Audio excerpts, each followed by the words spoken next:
Muy bienvenidos a todos ustedes a este nuevo webinar eh, es posible gracias a la colaboración que tenemos hace algunos años entre el capítulo de North Carolina del American College of Cardiology y la Sochicar.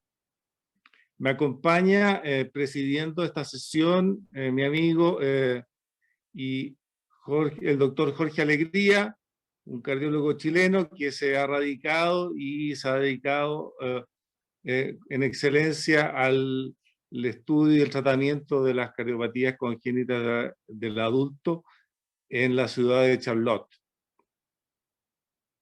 Tenemos una interesante sesión dedicado a los defectos septales interauriculares, que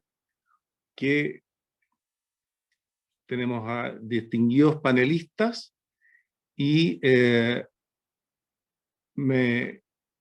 esta sesión va a ser moderada por dos destacados cardiólogos pediatras chilenos, el doctor Carlos Fernández, quien además es presidente del Comité de Educación Continua de Sochicar, el doctor Luis Cárdenas, cardiólogo pediatra, además intervencionista pediátrico. Ambos trabajan en Clínica Santa María y el doctor Cárdenas también en el Luis Calvo Maquena. El doctor Cárdenas también es el actual presidente del Departamento de Pediatría y Cardiopatías Congénitas de Sochicar. Doctor Fernández. Hola, buenas tardes, buenas noches, bienvenido a todo a este gran evento que organizamos junto a North Carolina. La verdad es que estoy muy orgulloso de poder aceptar esta invitación y participar con ustedes hoy día. Tengo el honor de moderar esta sesión y tenemos charlas muy interesantes, y al final de las 3 charlas vamos a tener una interesante sesión de preguntas y respuestas, para los cuales los quiero invitar a hacer todas sus consultas al icono que se encuentra abajo de la pantalla del Zoom, y para poder moderarla y poder dar la mejor de las respuestas. Bueno, quiero dejar con ustedes la primera sesión de esta temática de defectos septales interauriculares al doctor Guillermo Zamora. El doctor Zamora es cardiocirujano pediátrico de Chile. Él trabaja en el Hospital Luis Calvo Maquena y también en el Centro Cardiovascular Pediátrico de Clínica Santa María. El doctor Zamora nos va a dar una conferencia en relación a los aspectos anatómicos del septum interauricular con la visión del cirujano. Así que creo que nos va a aportar una mirada muy importante a nosotros, y que me imagino que van a surgir muchas preguntas, así que por favor háganlas donde les conté recién. Guillermo, por favor.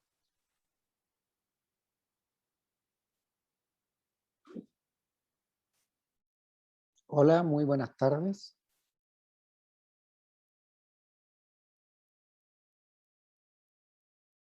La anatomía del septum interauricular es muy simple, pero sus interrelaciones con las otras estructuras adyacentes la hacen compleja y difícil de comprender. Para complicar aún más esta comprensión de la anatomía, hay que reconocer la existencia de una gran variabilidad interpersonal y un sinnúmero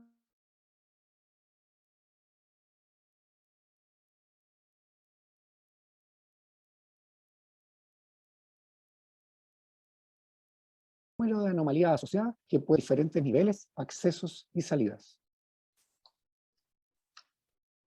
El segundo piso de este edificio es nuestro atrio derecho, una gran cámara receptora de todo el retorno venoso sistémico. El atrio derecho está constituido por la pared libre de la aurícula y el apéndice auricular derecho. Limitan hacia medial con el surco atrioventricular derecho, en donde se encuentra la arteria coronaria derecha.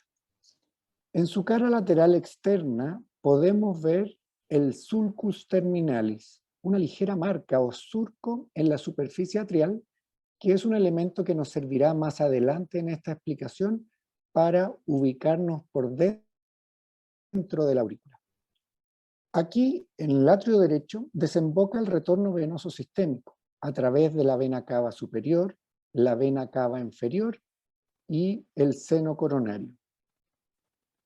Si abrimos nuestra pared auricular y nos introducimos en el atrio derecho, justo si hacemos la incisión a través de este sulcus terminalis, podremos ver una parte de la aurícula que es de superficie lisa, que principalmente se relaciona a la zona septal, que llamaremos el sinus venarum.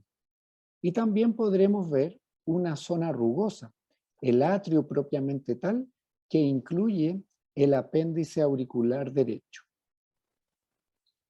Si seguimos por dentro de este atrio derecho hacia cefálico, veremos la vena cava superior.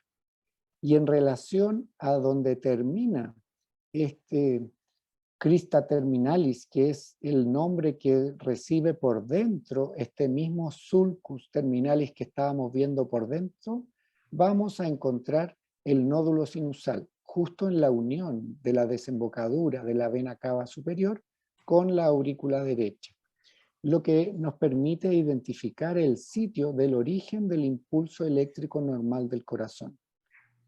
La válvula tricúspide se encuentra en la cara medial de esta cámara, permitiéndonos entrar al ventrículo derecho.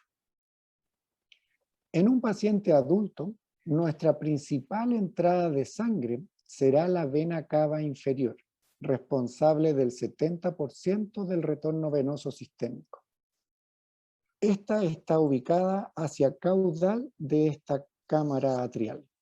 Al lado de esta vena cava inferior, a mitad de camino hacia la válvula tricúspide, encontraremos la desembocadura del seno coronario, responsable de entregar entre un 3 a un 5% del total del retorno venoso sistémico. Ambas estructuras tienen remanentes valvulares en su desembocadura, muy útiles en la circulación fetal, la válvula de Tevesio y la válvula de Eustaquio. Como tercera entrada a esta cámara tenemos la vena cava superior, que está, como dijimos, en esta parte cefálica y es responsable de un 25% del retorno venoso sistémico en el adulto, proveniente de esta sangre principalmente de la cabeza y de las extremidades superiores. Esta entrada a la vena cava superior no tiene ningún remanente valvular, a diferencia de los otros dos de los que ya hablamos. En el septum interatrial podemos identificar la fosa oval, un remanente de la circulación fetal, y el triángulo de Koch, al cual nos referiremos en un segundo. El triángulo de Koch está determinado por el anillo de la válvula tricúspide, el tendón de Todaro, que es este solevantamiento de tejido muscular del septum intraauricular, y la desembocadura del seno coronario. Identificando estas estructuras del triángulo de Koch, podremos localizar nuestro nódulo sinusal, donde se ubica nuestro nódulo atrioventricular y el origen del haz de His. Muy importante cuando uno está haciendo procedimientos para no lesionar estas estructuras.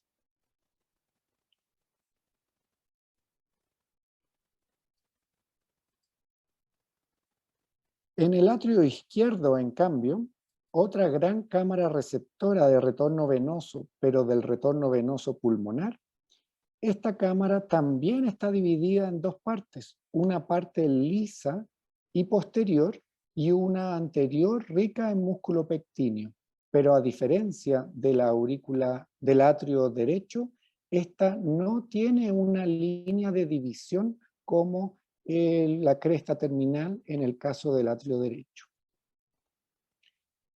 Aquí también podemos ver el surco atrioventricular en el piso que separa el atrio izquierdo del ventrículo izquierdo. Por aquí corre el seno coronario y la arteria coronaria circunfleja. Perdón. La válvula mitral, la única salida de esta cámara atrial, nos comunica con el ventrículo izquierdo, que se encuentra en una posición similar al de la válvula tricúspide, pero como en un piso inferior a esto, justo detrás del septum interatrial.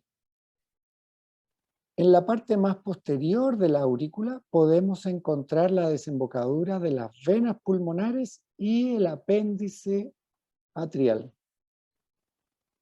que están marcadas con esas flechas rojas que ustedes pueden ir viendo en estas diapositivas. El septum interatrial mirado desde la aurícula derecha está constituido por 3 segmentos que tienen relación con su origen embrionario y diferentes lesiones o, en fondo, compromisos de este septum darán origen a distintos tipos de comunicaciones interatriales. Al centro de nuestro septum interatrial encontraremos en el interior de la fosa oval las lesiones relacionadas al foramen oval, remanente de la circulación fetal. Este foramen oval puede persistir en algunos pacientes dando origen a una comunicación interatrial pequeña que llamaremos foramen oval o comunicación interatrial tipo foramen oval, y dependiendo del compromiso de esta pared puede llegar a ser una gran comunicación interauricular que llamaremos defecto interatrial tipo ostium secundum. La comunicación interatrial tipo ostium primum es un defecto del septum interatrial en la parte en que este septum toca la válvula atrioventricular, muy relacionado a patologías del tipo del canal atrioventricular. Como tercera posibilidad de comunicación interatrial tenemos las comunicaciones interatriales tipo seno venoso. Estas comunicaciones, si bien son una fuente real de flujo a través del septum entre la aurícula izquierda y la aurícula derecha, no son propiamente defectos del septum, sino que, como puse en esta diapositiva acá abajo, es más bien la relación que existe entre 2 venas, una vena sistémica y una vena pulmonar, y un defecto de la pared que las separa, pero no son correctamente defectos interatriales propiamente tal. A modo de puntos de interés para esta charla, llamaré punto de interés a, por ejemplo, los puntos necesarios para poder ubicarse e identificar el sistema de conducción atrioventricular.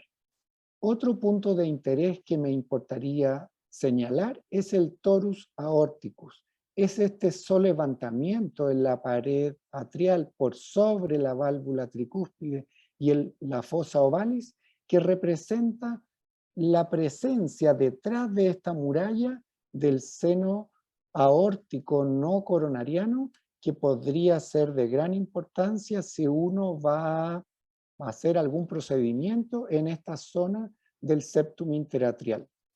Otro concepto que me gustaría definir también de importancia para todos es la distancia del borde de un defecto interatrial hasta la estructura vecina. Llámese venas pulmonares, cava inferior, válvula atrioventricular o la válvula aórtica, como lo acabo de demostrar en el caso del torus aórticus. En esta ecografía podemos ver lo que sucedería si pusiéramos este dispositivo que está en este diagrama en la parte superior de la diapositiva, al ver la relación que existe entre mi aurícula derecha, mi aurícula izquierda y la válvula aórtica en este punto preciso del septum interauricular. En este otro diagrama podemos ver otro caso más favorable, es decir, una comunicación interauricular en la que el defecto está bien centrado, lo que facilitaría el uso de un dispositivo en este tipo de defecto. Por último, quiero mostrarles estas imágenes grabadas en un caso real en el que podemos ver el nódulo sinusal en la punta de esa pinza, por ejemplo, la aorta. Perdonen el movimiento, pero es mi cabeza la que está grabando durante la cirugía. La desembocadura de las venas pulmonares derechas a la aurícula izquierda, en esa zona donde estoy yo pasando el mouse en este instante. Dentro de poco vamos a desplazarnos a la arteria pulmonar derecha, que es esa estructura blanca que está allá al fondo. Ahora vamos a explorar este espacio entre la desembocadura de la vena cava superior y la aorta, donde podremos ver esta estrecha relación entre el seno de Valsalva no coronariano aórtico y el techo de la aurícula izquierda. Aquí ya tenemos el corazón detenido y estamos viendo esta enorme comunicación interauricular, interatrial, tipo ostium secundum. Podemos ver aquí en el borde de la incisión la crista terminalis. Podemos ver el seno coronario, ahí en esa zona donde yo tengo el mouse, y la válvula tricúspide en el margen derecho de la grabación, en esa zona. Y si tienen agilidad y se fijan bien en la pantalla, después de que aspiremos, vamos a poder entrar en las cámaras izquierdas de este atrio izquierdo y podremos ver al fondo, dentro de poco, cuando aspiremos, eso es lo que está haciendo ese tubito en este momento, las venas pulmonares derechas desembocando en el atrio izquierdo. Ahora vamos a mirar las venas pulmonares, perdón, la izquierda, las anteriores eran las derechas, perdón, y ahí estamos viendo la válvula mitral detrás del septum interauricular. Esa es mi presentación. Muchas gracias y buenas tardes.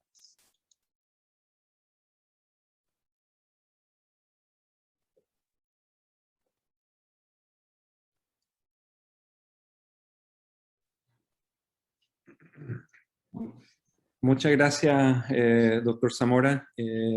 Muchas gracias a la Sociedad Chilena de Cardiología por este webinar y en que continuamos nuestro programa académico, nuestro programa de hermanamiento entre el capítulo Carolina del Norte y la Sociedad Chilena de Cardiología. Haremos las preguntas al final del webinar. En este momento presento al doctor Aaron Prosnich, colega y amigo mío, es cardiólogo pediatra aquí en el Sanger Heart Vascular Institute, quien presentará los conceptos esenciales de las imágenes de los defectos interauriculares septales. Aaron.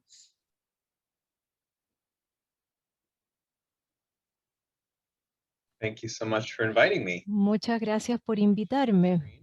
Déjeme compartir mi pantalla.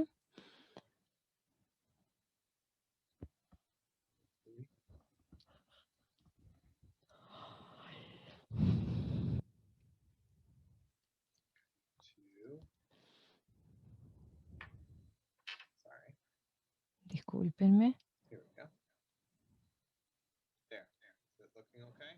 ¿Se ve bien? Sí. Ya tuvimos una excelente revisión de la anatomía de los distintos tipos de defectos del tabique interauricular. Y ahora quisiera pasar a las imágenes de estas anomalías en los pacientes. Nosotros como ecografistas, cuando vemos a un paciente con un defecto septal interauricular o ASD, hay ciertas características que tenemos que poner en el examen. Y nuestro examen nos tiene que permitir evaluar estos aspectos del defecto. Es importante poder medir el tamaño y también la naturaleza dinámica del defecto, la forma, los bordes dentro del tabique interauricular que están presentes a pesar del defecto en el tabique. También hay bastantes orificios y fenestraciones. Hay que describir la presencia de estas fenestraciones y hay que describir si hay presencia de un aneurisma septal auricular, si hay un tejido extra que se está moviendo entre la aurícula derecha y la aurícula izquierda. Y esto es importante porque el aumento de la movilidad de este tejido del septum se asocia a riesgos durante el cierre con dispositivos. También es importante describir qué tipo de defecto interauricular es el que estamos viendo y dónde está su ubicación exacta.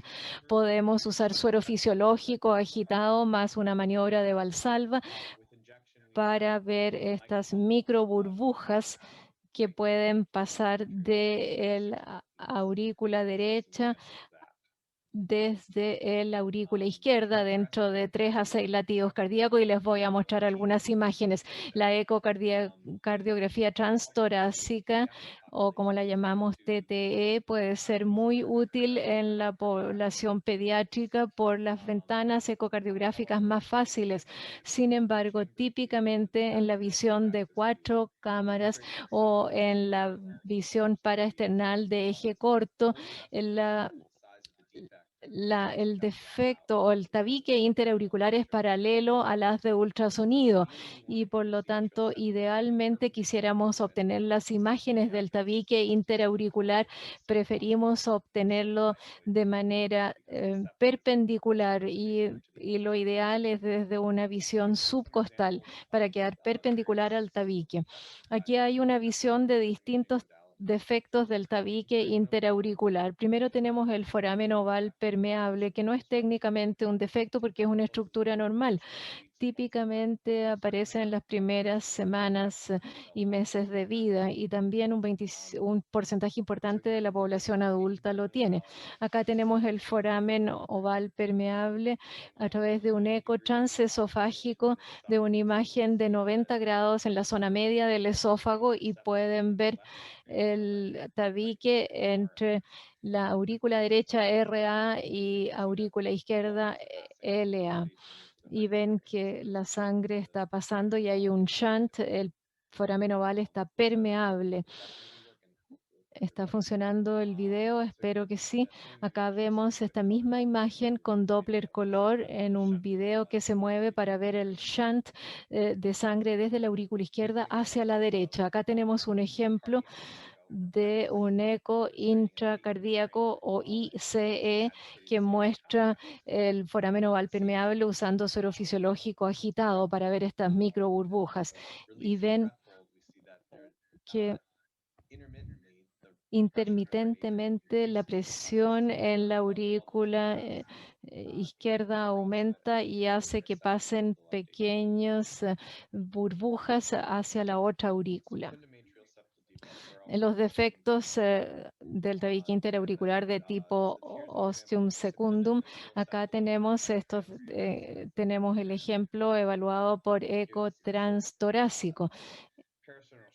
Esta es una visión paraesternal de eje corto que nos muestra la válvula aórtica en fase y acá tenemos el ventrículo derecho, RA, aurícula derecha, LA, aurícula izquierda, y acá el tabique interauricular no está exactamente perpendicular y es razonablemente fácil ver el defecto acá.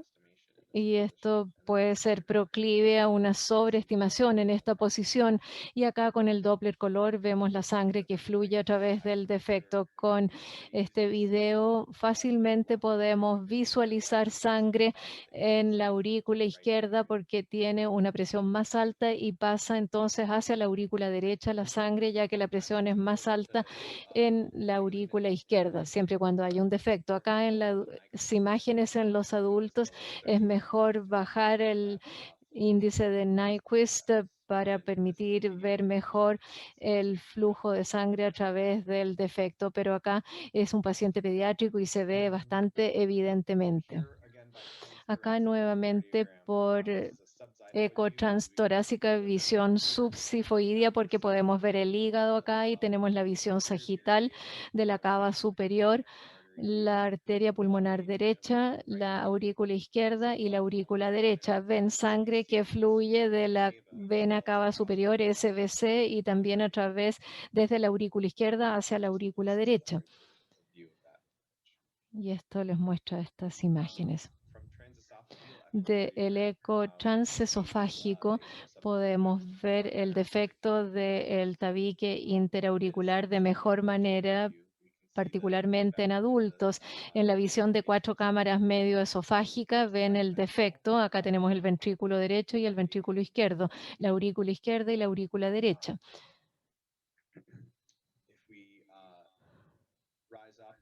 Si subimos un poco más en la zona media del esófago y nos vamos un poquitito más arriba con una imagen en 60 grados, podemos ver un poco de la válvula aórtica y también la relación entre la aurícula izquierda y la aurícula derecha y el defecto en el tabique y también y es aquí donde estaría el reborde aórtico que se ve pequeño acá. Se van a describir distintos aspectos de los defectos y acá vemos un par de ecos tridimensionales representativos que muestran defectos redondeados, ovales, grandes y pequeños. Es difícil para las imágenes en 2 dimensiones evaluar el tamaño de los defectos, y si son cardiólogos intervencionistas y quieren escoger el dispositivo a utilizar, es esencial que tengan imágenes tridimensionales. Hay buenas guías y hay varios artículos escritos por la Sociedad Americana de Ecocardiografía que son útiles y que describen buenas técnicas para poder evaluar el tamaño a través de la ecografía. A veces los defectos pueden ser multifenestrados y ven estos 2 defectos y es importante describirlos para que se planifique el cierre quirúrgico o el cierre con un dispositivo. Es importante y más adelante se mencionará que hay que evaluar los rebordes de estos defectos, particularmente cuando uno está planificando un procedimiento y uno está haciendo una ecocardio transesofágica. Uno puede utilizar distintas vistas para describir este defecto. Superior, en la región superior, inferior, en el reborde aórtico, reborde posterior y el reborde a nivel del seno coronario y de la válvula aurículo-ventricular, la válvula atrioventricular o auriculoventricular. Acá tenemos una visión de 4 cámaras y le da el reborde posterior y el eje corto en la zona media del esófago les da buena visión del reborde aórtico, y a 90 grados pueden ver los rebordes superiores e inferiores, y a 0 grados en una vista de 4 cámaras pueden ver el reborde de la válvula AB y también el reborde posterior. Y acá está el reborde del seno coronario. Esto es solamente un ejemplo de ese diagrama, pero en formato de vida real. Aquí está la válvula aórtica, el borde aórtico, el borde inferior, posterior, superior, el posterior nuevamente y el diagrama AB.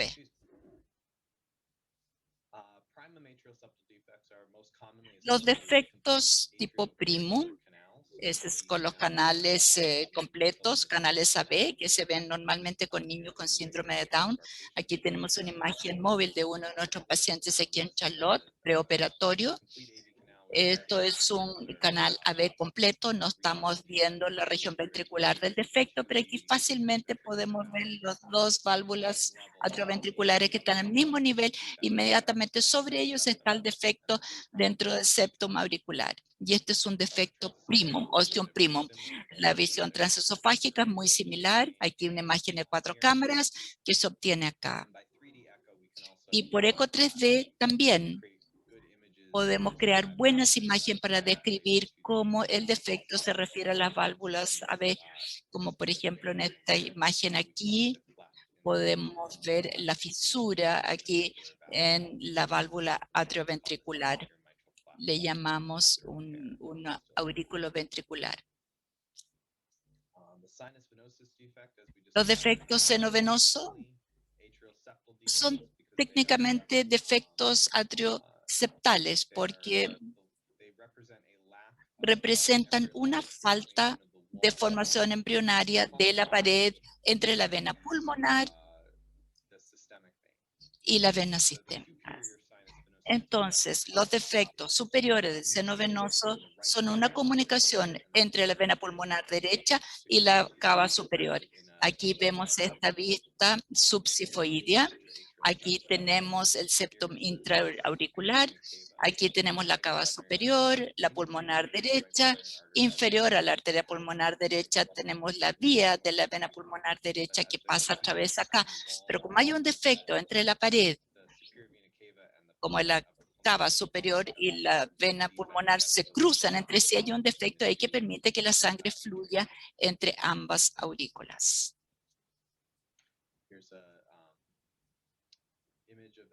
Aquí tenemos una imagen de esto. Aquí tenemos la vena cava superior, la aurícula derecha y la cava inferior. Aquí tenemos el septum intraauricular y aquí tenemos la vena pulmonar derecha superior que cruza la SBC aquí, pero hay una falta de pared entre las dos estructuras, así que hay un defecto. Con flujo color podemos ver cómo esta vena pulmonar derecha superior entra a la cava superior y también a la aurícula izquierda.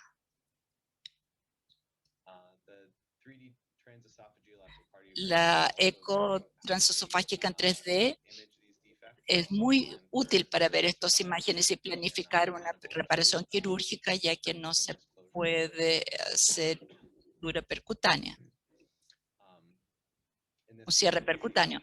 Aquí podemos ver cómo la cava superior tiene un orificio dentro de esto y pasa la vena pulmonar derecha superior. La taca cardíaca puede ser muy útil también. Con mucha frecuencia en nuestra institución vamos a usar una TAC cardíaca para planificar adecuadamente una reparación de estenosis del seno superior para asegurarnos de haber identificado todas las venas pulmonares y hacer la cirugía correctamente. En esta vista de eje corto podemos ver las ramas pulmonares y la aorta. Aquí está la cava superior y esta es la vena pulmonar derecha superior que va por la vena cava superior, y al seguir abajo, un poco más inferior, aquí tenemos el atrio izquierdo, aquí está el atrio derecho, y aquí es donde falta pared. Esta pared aquí está como la base inferior de la cava superior. En la vena pulmonar derecha estaría drenando normalmente solamente el atrio izquierdo, porque esta pared que separa el borde más inferior de la cava superior y la vena pulmonar derecha superior permite que la sangre pase. Aquí vemos una vista más sagital de esto. Y tenemos la cava superior acá, la vena pulmonar superior derecha está acá, y generalmente hay una pared donde está mi mouse que separaría las dos estructuras, pero no existe pared ahí. Este es un gran defecto, de hecho. Y ese es el atrio izquierdo, la aurícula izquierda. El seno venoso inferior es similar, pero involucra la cava inferior y la vena pulmonar inferior al pasar a través del hígado y cruza el diafragma.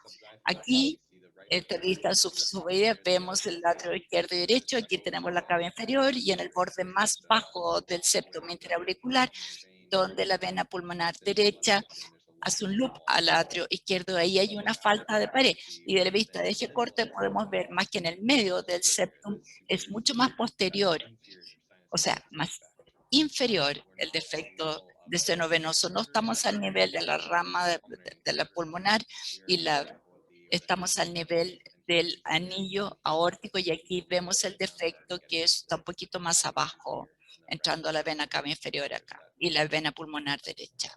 Ahí está el defecto en la pared. Con la imagen a color móvil podemos ver ese flujo, como causa un flujo izquierdo a derecho a través. También podemos ver el defecto del seno venoso inferior por TAC cardíaco. Es mucho más bajo, estamos por debajo del nivel de las válvulas auriculoventricular. Esta es la vena pulmonar derecha-izquierda, que normalmente derecha inferior, que debería pasar al atrio acá, pero esta pared entre la cava inferior o la entrada de la cava inferior al atrio derecho está aquí, y la pared entre la vena pulmonar inferior izquierda falta. Ahí está el defecto y esta es una vista coronal, de donde estaría entrando al atrio, pero hay un defecto en la sangre, entonces drena sangre a la cava inferior. Y finalmente el defecto del seno coronario generalmente es un defecto dentro de la pared del seno coronario, entre el seno coronario y el atrio izquierdo. Y eso permite sangre del atrio izquierdo pasa al seno coronario y a la aurícula derecha, creando un shunt izquierdo-derecho. Aquí podemos ver una modificación desde la vista subsifoidea, un poquito un barrido que hacemos con frecuencia en cardiología pediátrica, no tanto en la de adultos, pero esto nos ayuda a mostrar la relación entre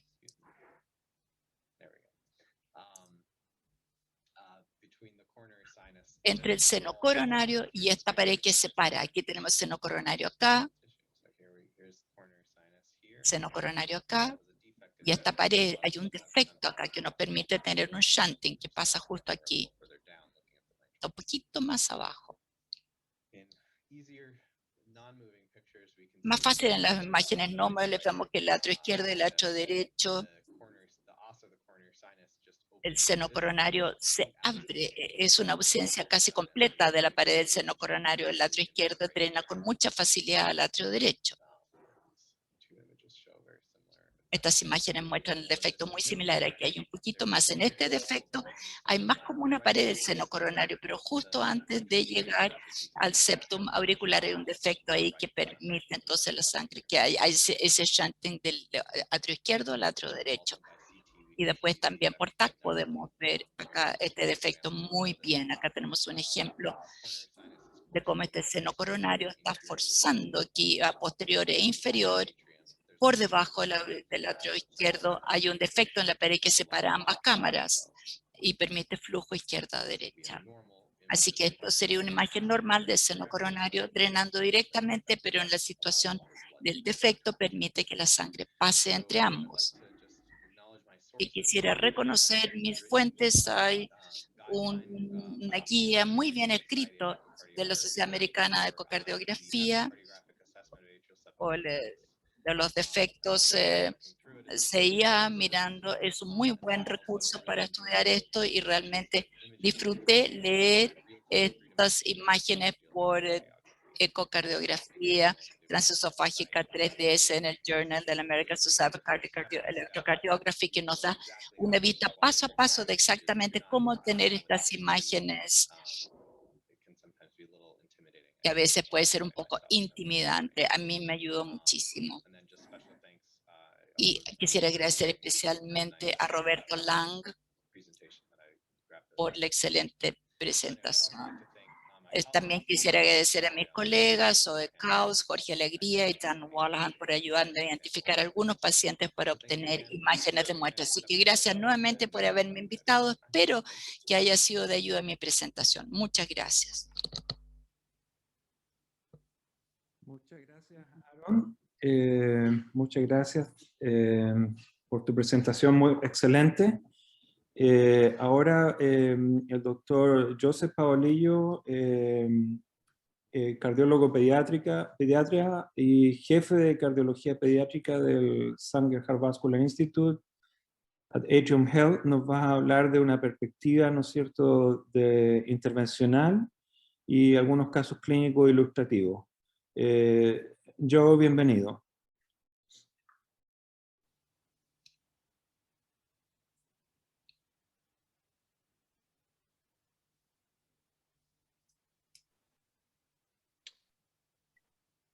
Thank you, Jorge, and thank you, Aaron. Muchísimas gracias, Jorge. Gracias, Aaron.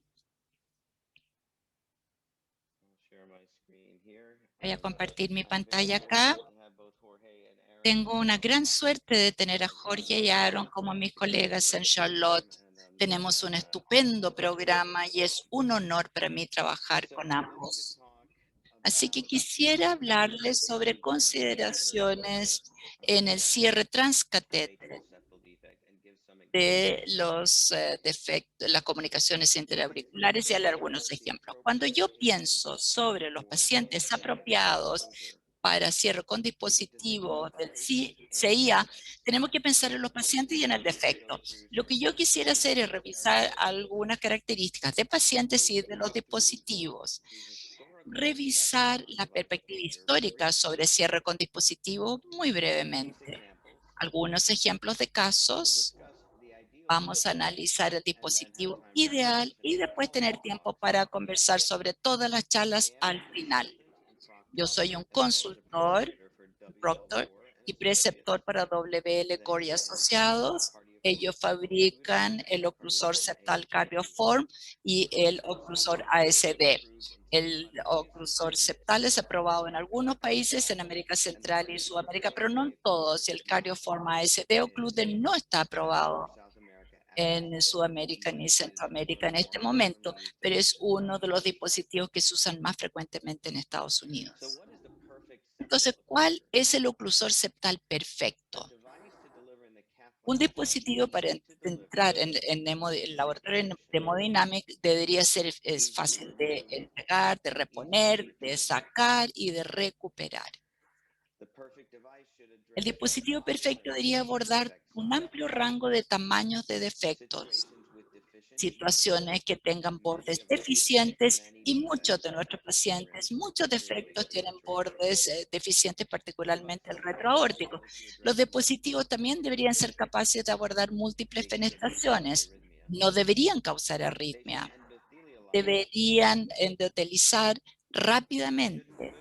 No deberían mover, no embolizar. No nos gusta eso en el laboratorio de hemodinamia cuando eso pasa. No deberían causar erosiones ni otras secuelas de largo plazo.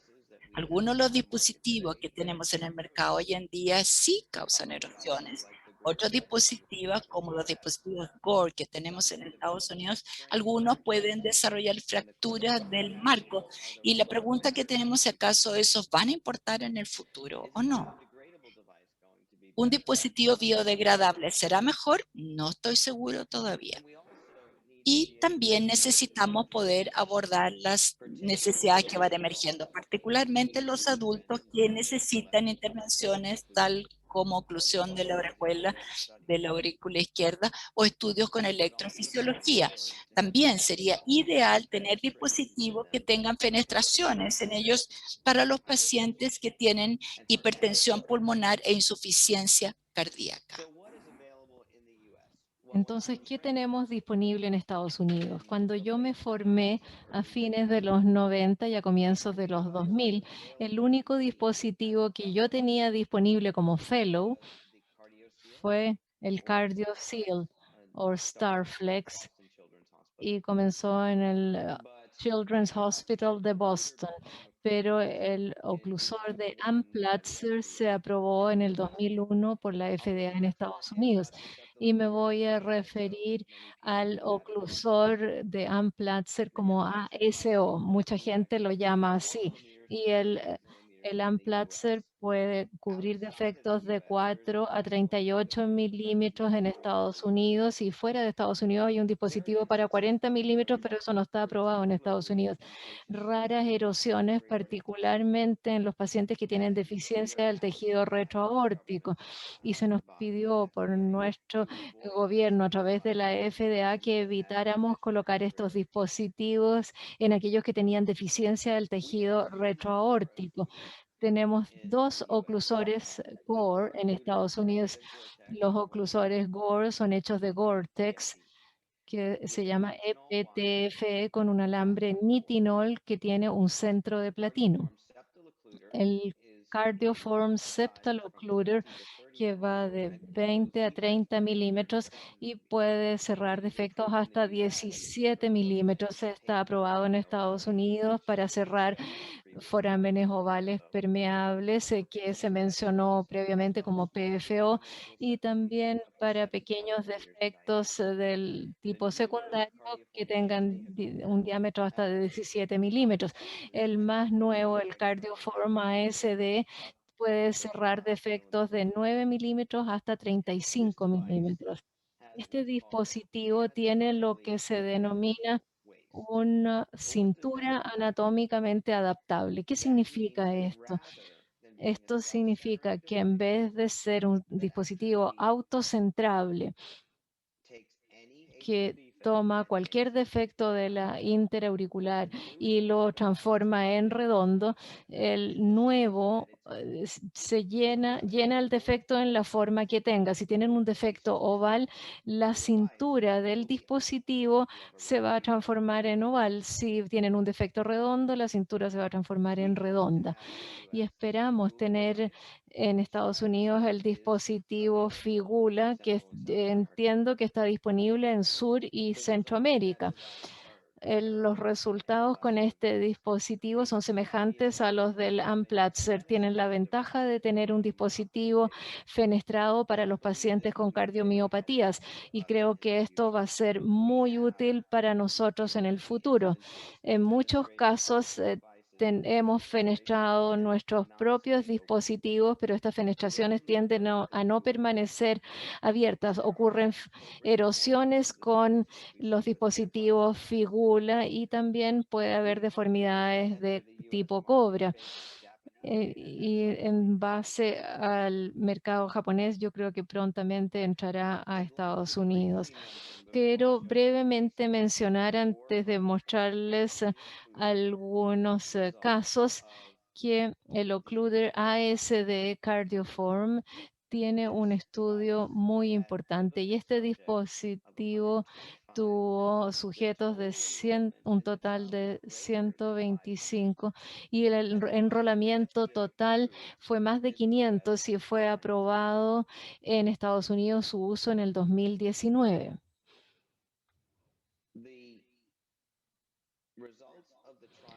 Los resultados del estudio están listados acá en estos puntos.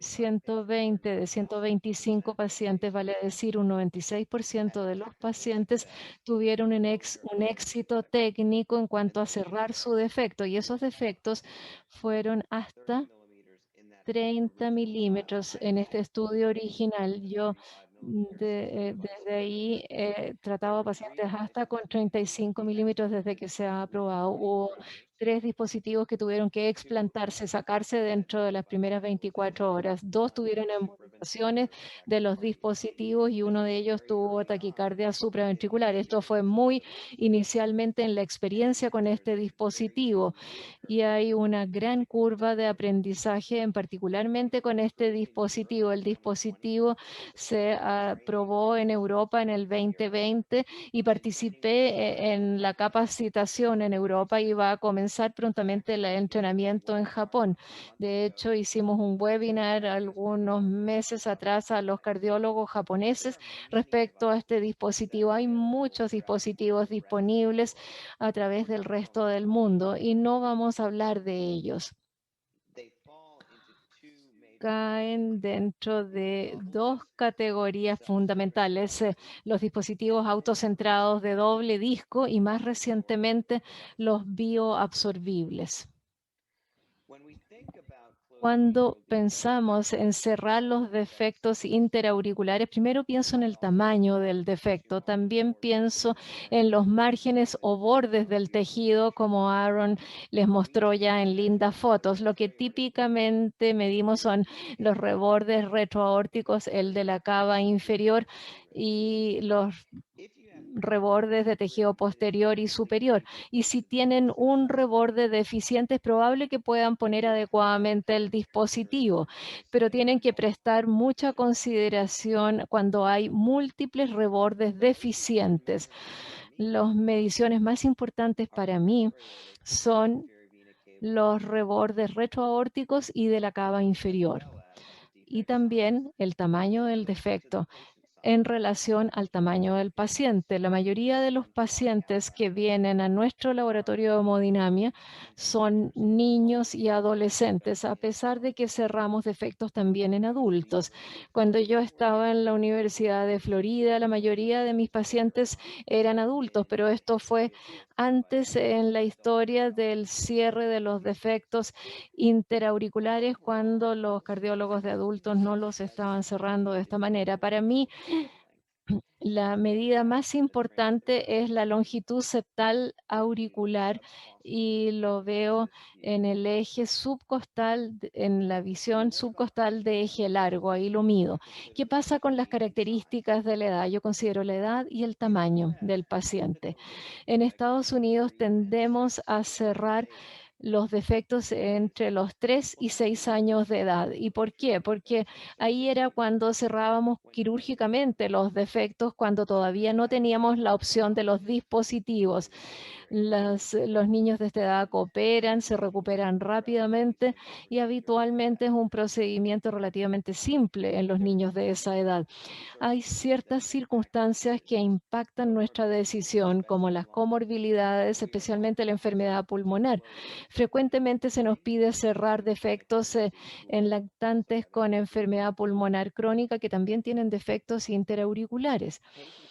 Los pacientes tienen que poder acomodar el tamaño de la vaina del dispositivo. El dispositivo Gore más nuevo tienen tamaños de 10 French hasta 14 French y el tamaño del de Amplatzer es de 7 a 12 French. Eso miden sus vainas. En los pacientes más pequeños pueden tener más probabilidad de tener prolapso del dispositivo de la aurícula derecha a la izquierda o viceversa. Todos estos dispositivos tienen una vaina y la forma de esta vaina a lo mejor no se acomoda al plano del septo interauricular en los niños más pequeños. También tenemos que considerar la hemodinamia del paciente y esto fundamentalmente es una consideración en el caso de adultos. Tenemos que pensar en la hipertensión pulmonar y la disfunción diastólica. También necesitamos tener presente a nuestros colegas cirujanos, los que están presentes en el panel y los que están en el resto del mundo. La cirugía sigue siendo una opción, es segura, efectiva y es de bajo riesgo. Yo a mis pacientes siempre les digo que me gustaría darles una cirugía tan buena como la de la cirugía y si no puedo, entonces los envío a cirugía y no me malentiendan. Pero hablemos brevemente de la hipertensión pulmonar. Las guías del 2018 para adultos en cuanto a cierre de los defectos interauriculares se muestran acá. Las guías europeas son bastante semejantes. Lo más importante a considerar en estos pacientes con enfermedad cardíaca congénita es en qué dirección va el shunt. ¿Es de izquierda a derecha o de derecha a izquierda? Si es de derecha a izquierda, tienen que comenzar con el tratamiento médico y estos pacientes no son candidatos ni para cierre quirúrgico ni con dispositivos. Si hay un shunt de izquierda a derecha, entonces tenemos que evaluar la hemodinamia, tenemos que analizar todo el sistema vascular izquierdo y la recomendación para el cierre si la resistencia pulmonar es menos de 1/3 de la resistencia sistémica.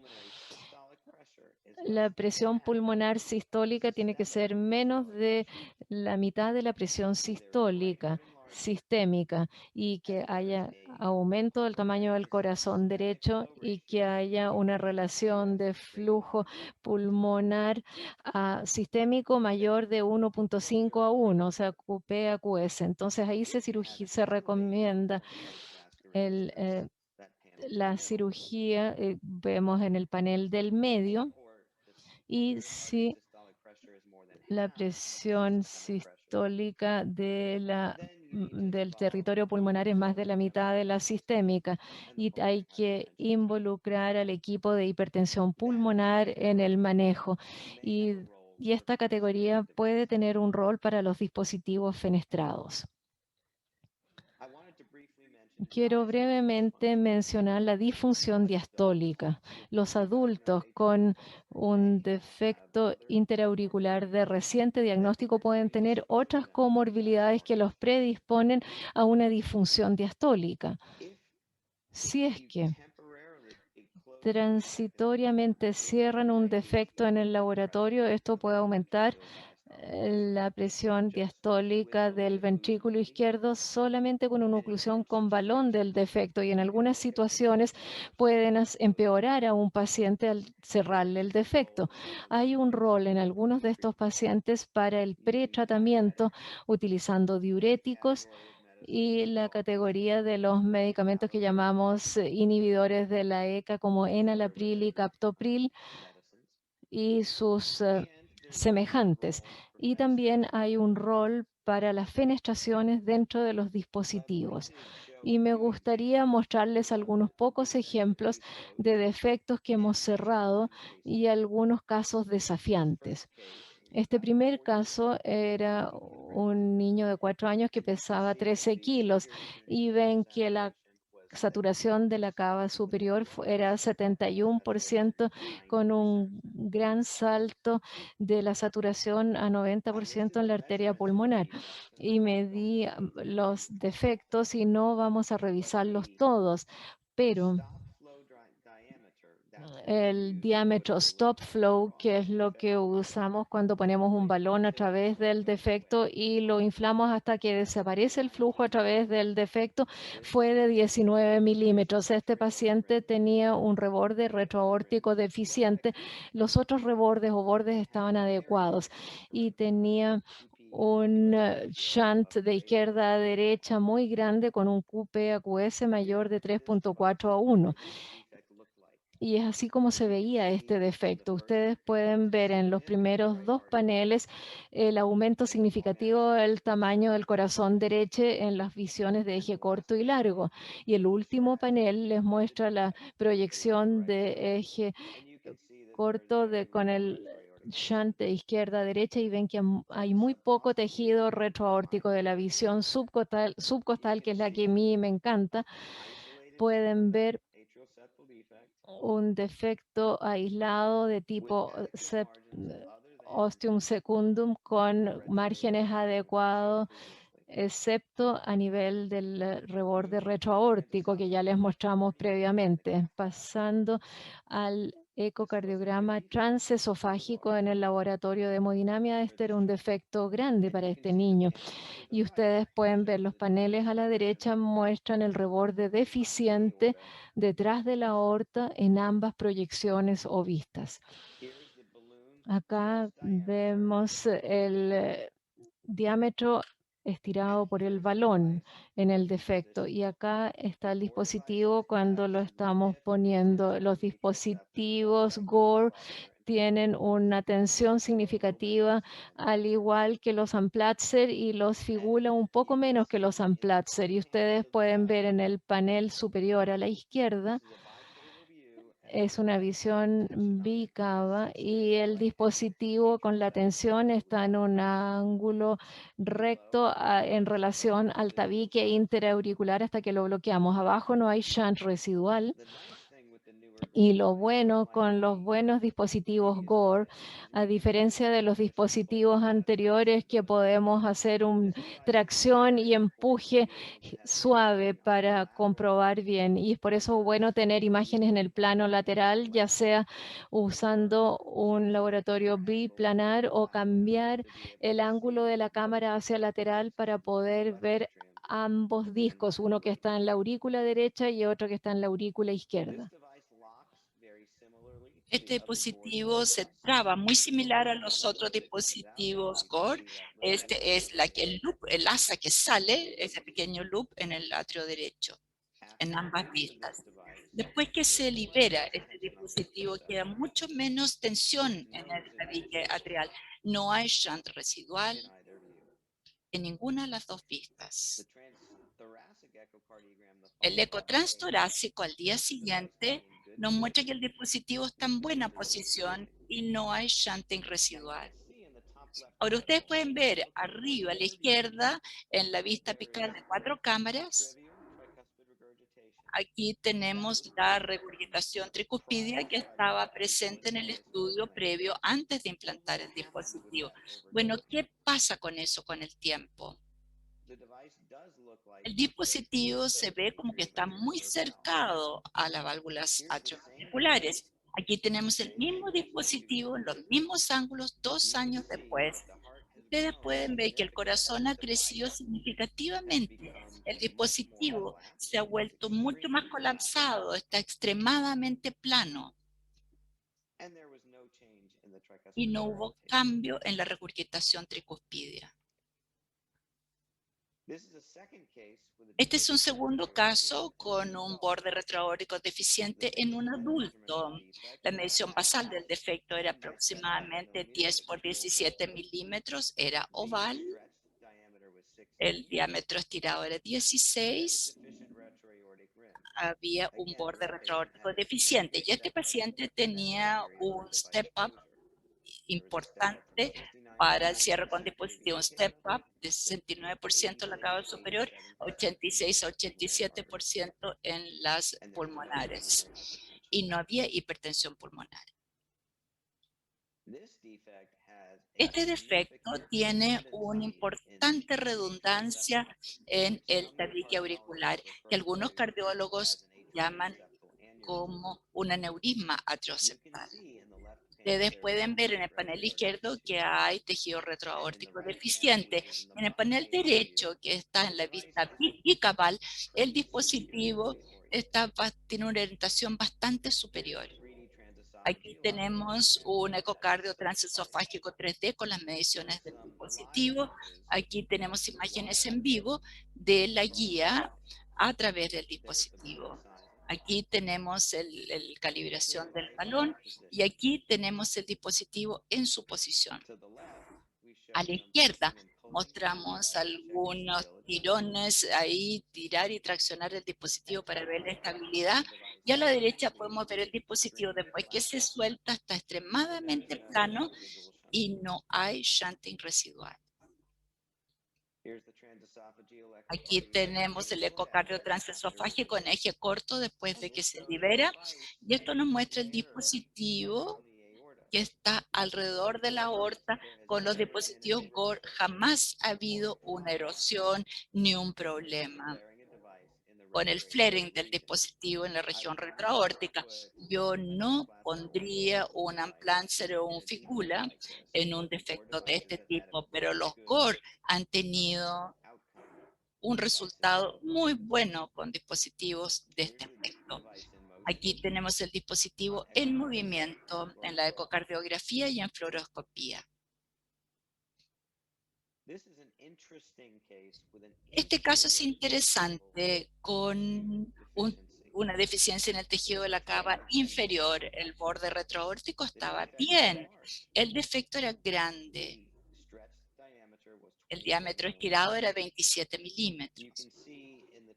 Ustedes pueden ver en el estudio basal transtorácico cuán dilatado está el ventrículo izquierdo. Con color podemos ver múltiples pistas del mismo defecto. En el laboratorio de hemodinámica cardíaca podemos ver que el borde de la cava superior está intacto. El borde retroaórtico es más o menos de 5 a 6 milímetros.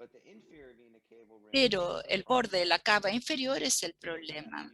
A la izquierda podemos ver arriba en su pantalla un borde de 3 milímetros de la cava inferior en la parte pequeña del campo. A veces, con defectos de este tipo, yo prefiero también utilizar ecocardio intracardíaca. Un ecocardio intracardíaco está en el atrio derecho para quienes no lo usan, así que mira opuesto al ecocardio transesofágico. Entonces, en su campo cercano, en el panel derecho, es el atrio derecho y el campo lejano es el izquierdo. Aquí tenemos el diámetro estirado en este defecto y yo quería tomar la oportunidad de mostrarles el despliegue de este nuevo dispositivo. Por el disco auricular izquierdo sale del catéter de entrega como un cono.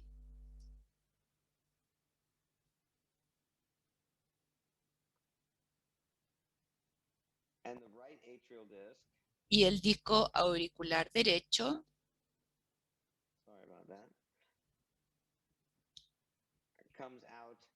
sale al salir la cintura central, formando un disco en cada costado del corazón. Nuevamente, este dispositivo tiene una cantidad significativa de tensión en el septum atrial hasta que uno lo traba y lo suelta. Aquí está chequeando la estabilidad del dispositivo. Pueden ver que claramente hay un disco en el atrio izquierdo y uno en el derecho. Ustedes pueden ver el transductor del transesofágico y la intracardíaca en estas vistas. Aquí tenemos el dispositivo que se está trabando. Se reorienta un poquito, un poco. Después que se libera, no hay shunting residual en la zona retroaórtica ni en la región de la cava superior. Y no hay shunting residual en la cava inferior. Hay un chorrito azul en la ecotransesofágica. Esa es una fenestración en el dispositivo que impide que el dispositivo se expanda dentro del primer día o más desde que se despliega. Si hay cualquier flujo de sangre a través de ese dispositivo, desaparece muy rápido. Al panel derecho podemos ver la imagen de la eco intracardíaca, que es un complemento al eco transesofágico, sin shunting residual. Aquí tenemos el estudio transtorácico, el día siguiente, mostrando el shunting residual. Presten atención al panel de mano derecha, que muestra el eje corto axial sin shunting residual de importancia en esa región. Dos casos más que se aplican más a la población de adultos. Este caso es un hombre de 58 años, varón obeso, que había tenido enfermedad coronaria temprana y regurgitación mitral. Tenía una arteria mamaria izquierda interna con injerto a la arteria descendiente anterior, al igual que un injerto venoso a la arteria diagonal. También tenía un anillo Carpentier-Edwards alrededor de la válvula mitral y tenía hipertrofia del tabique auricular que se resecó. Tenía una historia compleja de flutter y fibrilación auricular con múltiples ablaciones. Y se observó que él tenía dilatación progresiva del corazón derecho y un CIA moderado segundo. Podemos ver a la derecha, hay un step-up importante, saturación de la cava superior a 72%, a las arterias pulmonares a 81%. La cosa más notable sobre la hemodinamia de este caballero es una elevación de presión de Yene en el atrio izquierdo y el derecho. Entonces, una preocupación que yo tenía al cerrar este defecto es que qué ocurriría con el dispositivo en el tabique auricular y si eso haría que la presión de la aurícula izquierda o la presión diastólica del ventrículo izquierdo aumentasen. Entonces, lo que hicimos es que puse un balón de calibración dentro del defecto, mientras al mismo tiempo tenía un catéter en el ventrículo izquierdo. Y yo medí la presión diastólica del ventrículo izquierdo, también medí la presión de enclavamiento y no había ningún cambio significativo en esas presiones después de oclusión temporal del defecto por varios minutos. Entonces, uno podría preguntarse, si un adulto con un shunt de 1.6 a 1 es suficiente como para cerrar un defecto, y absolutamente sí lo es. Las reglas y recomendaciones en adultos con cardiopatías congénitas, si ustedes lo recuerdan, cuando colocamos el diagrama para hipertensión pulmonar, es una razón de AQS de más de 1.5 a 1. Entonces, esta oclusión temporal nos ayuda a determinar si el ventrículo izquierdo va a tolerar ese cierre. En este caballero yo repetí su angiografía coronaria, coloqué un Amplatzer de 19 milímetros oclusor septal y tuvo una mejora significativa en su tolerancia a la actividad y al año había perdido alrededor de 50 libras. Y esto fue lo correcto de hacerle para este paciente en particular, pero yo estimulo a todo el mundo que considere toda la situación clínica completa de cada paciente para ver si uno cierra o no un efecto. Hay un rol para los diuréticos, reducción de la poscarga, al igual que dispositivos fenestrados en situaciones de este tipo. El último caso es bien interesante. Esta es una mujer de 26 años, obesa, sin otras comorbilidades. Tenía leve intolerancia a la actividad y en una institución externa se diagnosticó que tenía un CIA grande segundo. Ella se le colocó un oclusor septal Amplatzer de 36 milímetros en otra instalación y se le había dado la alta al día siguiente. Posteriormente desarrolló una progresiva intolerancia a la actividad y fue peor que antes de que se hiciera el cierre con el dispositivo. Entonces se derivó a rehabilitación cardíaca. Y después ella buscó una segunda opinión con nosotros 3 meses después de su cateterización. No estaba en distrés al examen, su pecho estaba limpio, no tenía soplo, pero su saturación de oxígeno, que era normal después de su cierre, antes del cierre con dispositivo, ahora era 87%. Solamente hay un diagnóstico a considerar en esta situación. Este es un ecocardio transesofágico después del cierre con el dispositivo. Es así como lo hace normalmente el vista apical de 4 cámaras. Está al revés para nosotros los cardiólogos pediátricos. Así lo hacen los de adultos. Pero pueden ver que el Amplatzer en esta ubicación está en su ubicación estándar. ¿Qué evaluación adicional debería hacerse? Bueno, yo pensé en este caso que la paciente necesitaba una ecocardio transesofágica y lo que decidimos hacer fue hacer ese estudio en el laboratorio de cardiodinamia, en ese caso íbamos a hacer cierre. Aquí tenemos el transesofágico en el laboratorio de hemodinamia cardíaco. Y aquí en esta vista bicaval hay un shunt interesante en medio del dispositivo que parece que va del atrio izquierdo al derecho. Pero en la medida que avanzamos hacia la cava inferior, no podíamos realmente dilucidar lo que estábamos viendo. Como yo les dije anteriormente, la cava inferior es el área más difícil, donde ahí es el septum más difícil de observar en un defecto auricular. Mi impresión era que superiormente el dispositivo estaba colapsado adecuadamente por la cava superior, pero inferiormente estaba separado de la cava inferior, estaba como agrandado. Y esta es la única vez en que uno va a ver este diagnóstico de un laboratorio de hemodinamia. Acá tenemos las mediciones hemodinámicas, hay un aumento de la saturación de la cava superior hacia las ramas de la vena pulmonar y la aorta descendente estaba desaturando en comparación a las venas pulmonares. La primera angiografía que hice fue en la cava inferior y esto hizo el diagnóstico.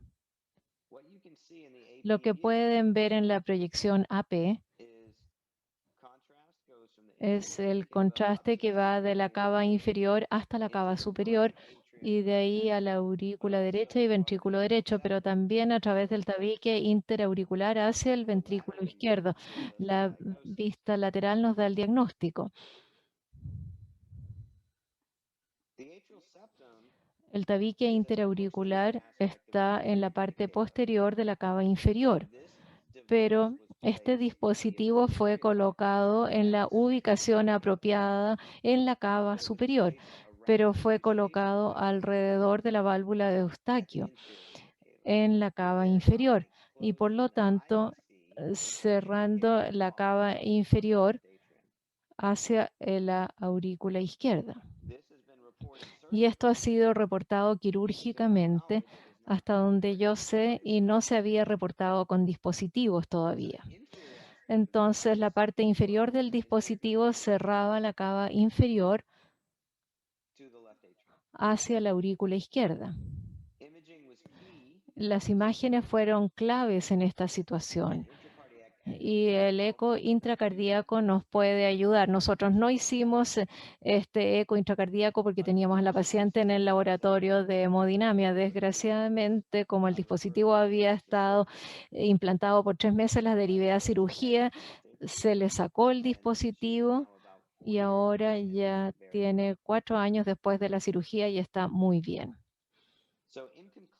Entonces, en conclusión, muchos factores determinan si un paciente es candidato a un cierre con dispositivos de las comunicaciones interauriculares. Mi opción va a depender fundamentalmente del reborde retroaórtico y del diámetro del defecto. Típicamente usamos el Cardioform ASD Occluder para defectos más grandes y el otro cardiocluder para los defectos más pequeños para disminuir el riesgo de erosión por los dispositivos. Tengan presente que estos son relativamente nuevos y esto no quiere decir que las erosiones no puedan producirse a futuro.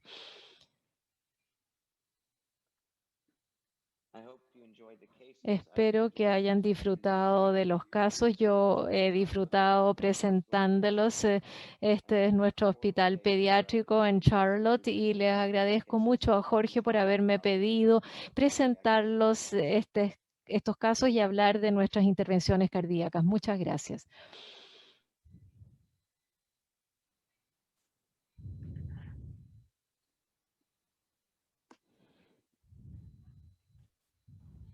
Bueno, muchas gracias a todos los expositores. Las charlas han estado muy interesantes y damos paso ahora a nuestra sesión de preguntas y respuestas.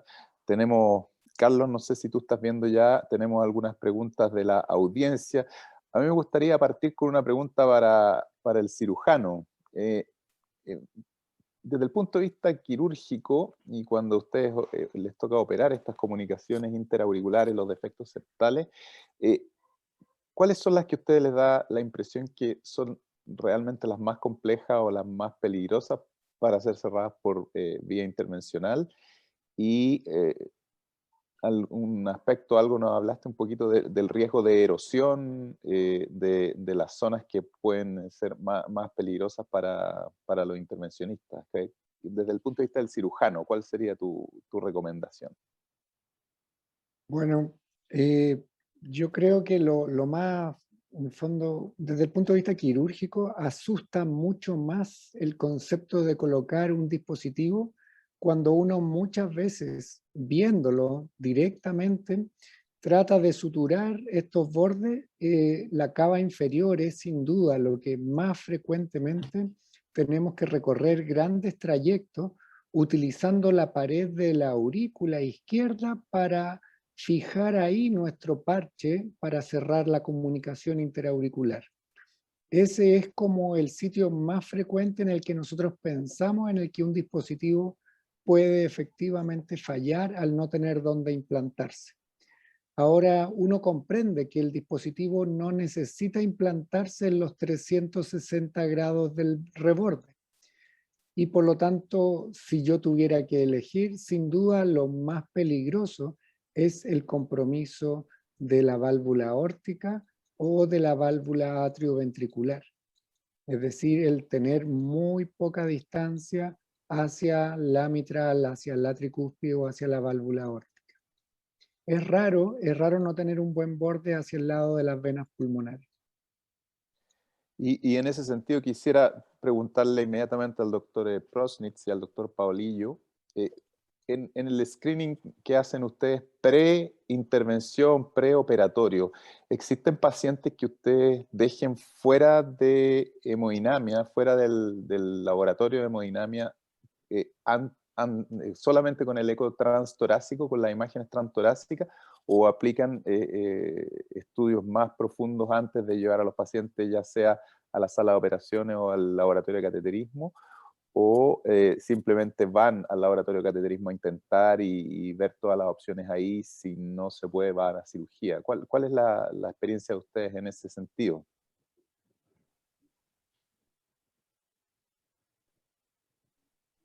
That's a great question. Thank you. Excelente pregunta, gracias.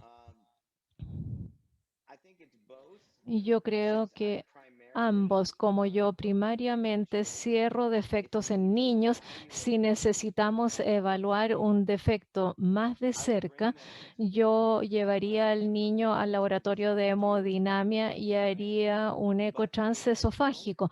Pero si es que no creo que el defecto sea susceptible de ser cerrado con un dispositivo, nos detenemos allí y no procedemos con la hemodinamia, y hacemos esto frecuentemente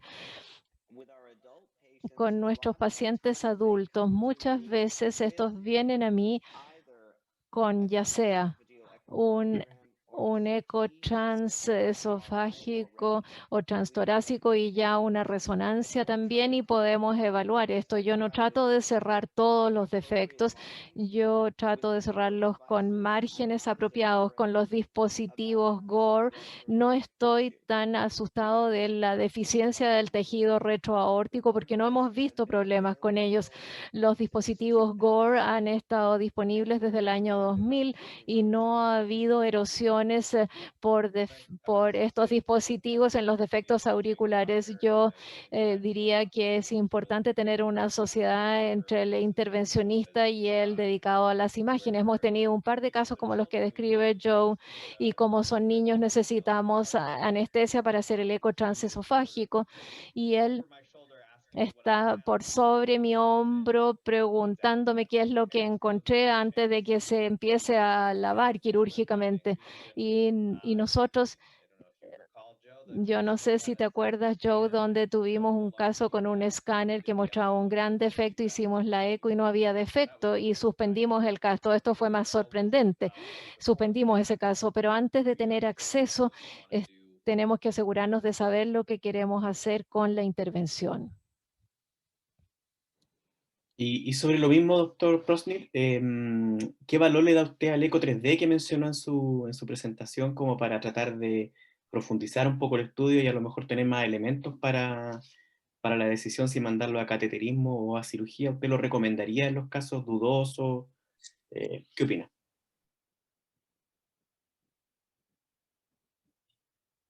Yes, I think it's really helpful when Sí, there's yo creo que es muy útil cuando hay una preocupación de un defecto con una forma atípica. Yo les diré que estamos activamente en el proceso de dramáticamente aumentar nuestra adquisición de imágenes 3D. Es un trabajo en progreso para nosotros. Yo he aprendido mucho haciendo una revisión para esta conferencia y revisé unos trucos que no se me habían ocurrido para las adquisiciones de imágenes 3D, pero creo que tenemos suerte de tener intervencionistas que están muy adaptados a mirar las imágenes bidimensionales también, y es una verdadera sociedad donde estamos muy bien usando las imágenes 2D, pero las imágenes 3D se van a hacer más comunes para nosotros. Tenemos un nuevo transductor pediátrico 3D que es bastante impresionante, creo que es de 7 Hz y nos ha gustado mucho, así que seguimos trabajando en esto todavía y seguimos investigando y cambiando de acuerdo a lo que encontramos. Una de las cosas que me ayuda a mí es que si solamente vemos un defecto en un plano y luego pongo un balón a través del defecto y el diámetro estirado es menor al defecto que medimos, entonces el defecto tiene que ser oval. Y si vemos esta discrepancia del defecto como 10 por 17 milímetros y le pongo un balón y el diámetro de estiramiento es 17, no parece lógico. Y a no ser que uno tenga un transductor 3D, y encontramos muy útil tenerlo, pero les puedo decir que a algunos de mis socios no les gusta usarlo y no lo van a usar, y se encuentran no se encuentran mucho en el laboratorio de hemodinamia. A Aaron le encantan las imágenes 3D y está ahí en el laboratorio de hemodinamia todos los días, sí, es cierto. Tenemos algunas preguntas de la audiencia para el doctor Prosnik. La doctora Aroca, de Viña del Mar, de Chile, pregunta si utiliza el contraste con burbujas para la evaluación de efectos septales pequeños o van a otra técnica de imagen definitivamente.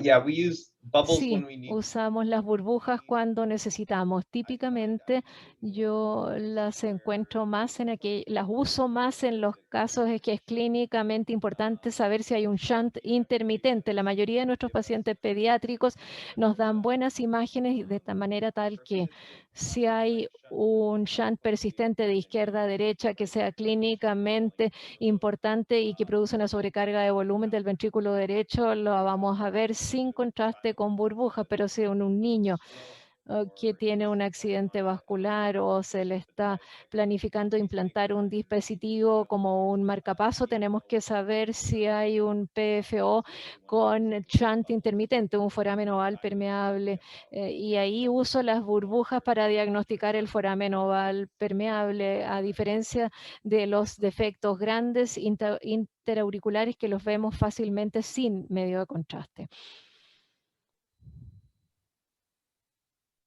Perfecto. Una pregunta que surge desde México. Dice, ¿cuál es su opinión acerca de la cefalea, la migraña por el nitinol de los dispositivos? ¿Y cuál es el tratamiento ideal?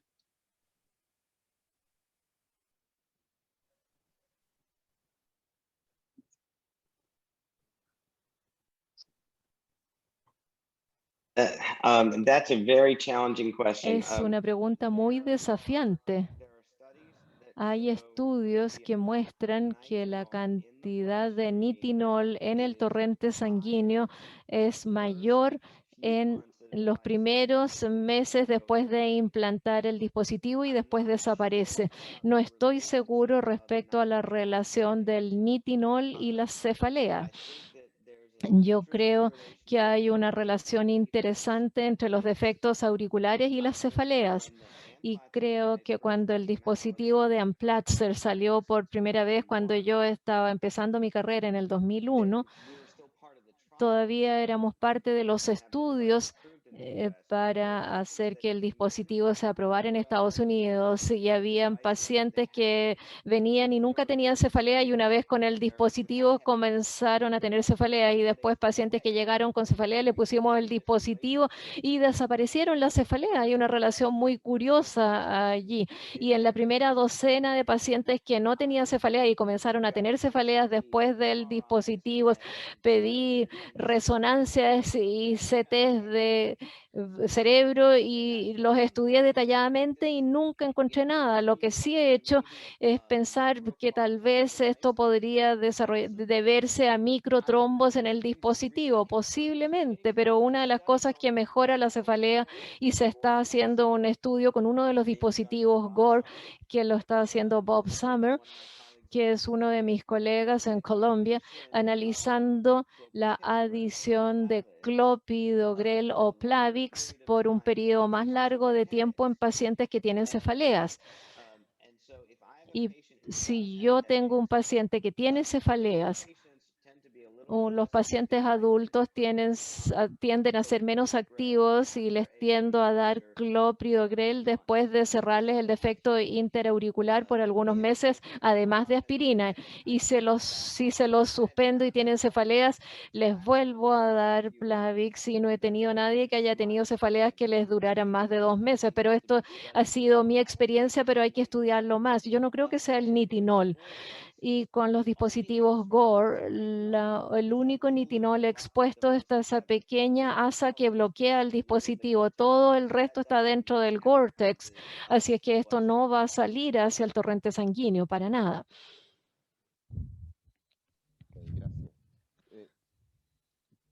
Para el cirujano, para el doctor Zamora, la pregunta ¿cuándo recomendaría usted una angiotac? Vemos que para el estudio de las comunicaciones interauriculares, vemos que en Charlotte lo usan bastante. ¿Y cuándo sería más útil para el cirujano? ¿En qué tipos de CIA crees que el angiotac te entregaría información importante para planear la cirugía y podría evitar pasar malos ratos? Bueno, hay que reconocer la existencia de pacientes complejos. Pacientes, por ejemplo, que tengan una anatomía, una variable anatómica, si bien puede ser normal, pero que puede hacer difícil la comprensión de la imagen. Es decir, un paciente que tenga, por ejemplo, una vena cava superior izquierda persistente. O sobre todo en aquellos pacientes en los que sospechamos que podría haber un drenaje venoso pulmonar anómalo parcial asociado. Desde el punto de vista de una comunicación interauricular pura y simple, pienso que los defectos tipo seno venoso, aquellos en los que uno debe decidir en el fondo con qué técnica realmente uno quiere reparar a estos pacientes, pensando en el compromiso del retorno venoso pulmonar, en el compromiso del retorno de la vena cava superior, por ejemplo, si es que uno la va a dividir, o en, no sé, un paciente que tenga un retorno tipo seno venoso a vena cava inferior.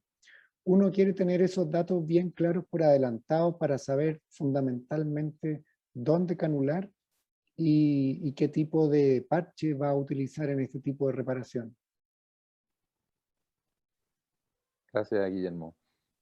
Una pregunta, otra para el doctor Paolillo. ¿Qué rol le asigna usted al uso de dispositivos fenestrados en casos de pacientes adultos con disfunción diastólica o con alguna otra patología en que el dispositivo fenestrado pudiera tener un rol?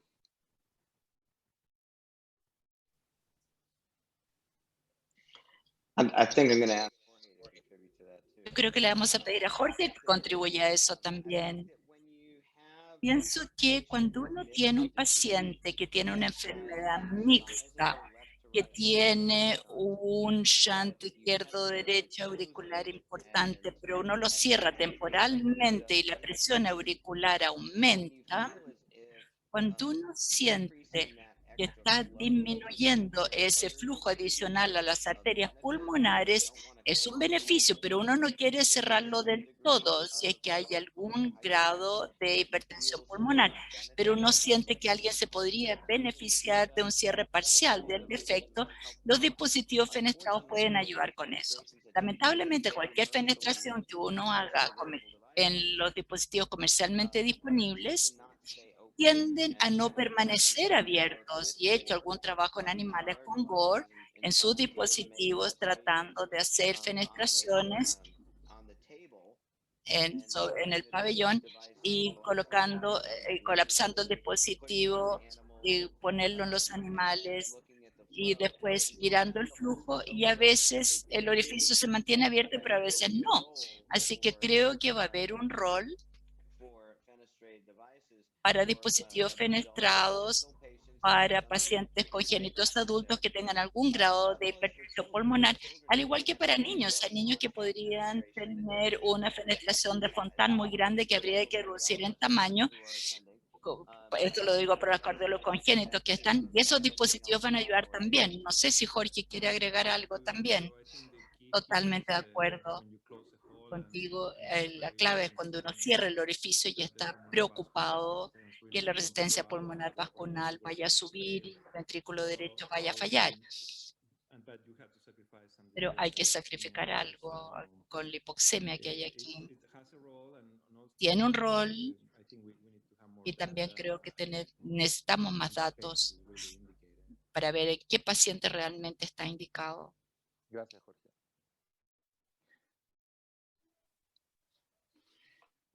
Perfecto. Hay una pregunta para el doctor Prostnitz. Doctor, ¿qué rol le da a la evaluación del QPQS con resonancia cardíaca? ¿Puede jugar algún rol en la decisión del cierre de CIA? ¿La usan? ¿La solicitan?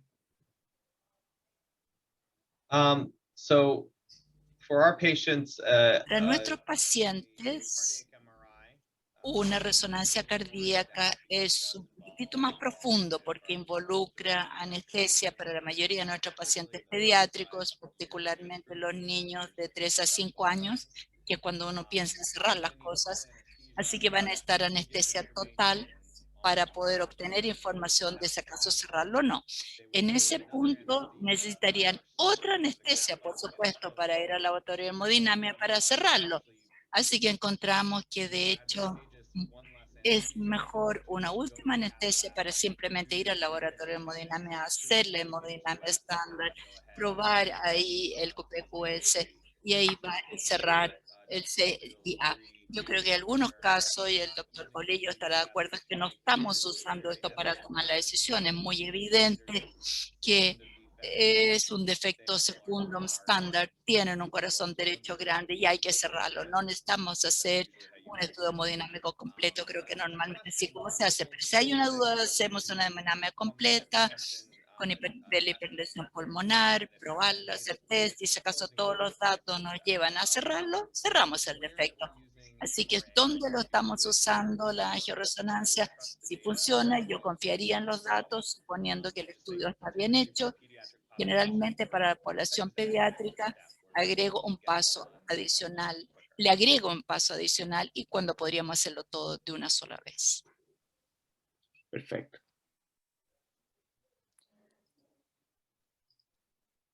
¿Alguna última pregunta? Quizás estamos un poco en la hora. Está interesante la discusión. No sé si alguno de los panelistas quiere hacer alguna pregunta. Bueno, les damos las gracias a todos porque ha sido muy interesante escucharlos y las preguntas, respuestas han estado muy educativas y realmente muchas gracias por participar, a toda la audiencia. Prácticamente 270 participantes tuvimos en algún momento del webinar, así que bastante buena participación y bueno, muchas gracias, espero que nos acompañen. Tendremos un segundo capítulo de este webinar la próxima semana. No sé, Carlos, si quieres, el próximo jueves 6 de mayo, ya próximamente llegarán los avisos, links y todo. Muchas gracias a nuestro invitado extranjero, al doctor Zamora, cirujano jefe del Calvo McKinney de la Clínica Santa María, y gracias a Jorge y al doctor Dusayán por haber sido los que primero organizaron este seminario y nos han dado la oportunidad de participar en él. Muchas gracias a todos. Muchas gracias, buenas noches. Muchas gracias a todos. Buenas noches y nos vemos en el próximo webinar. Chao.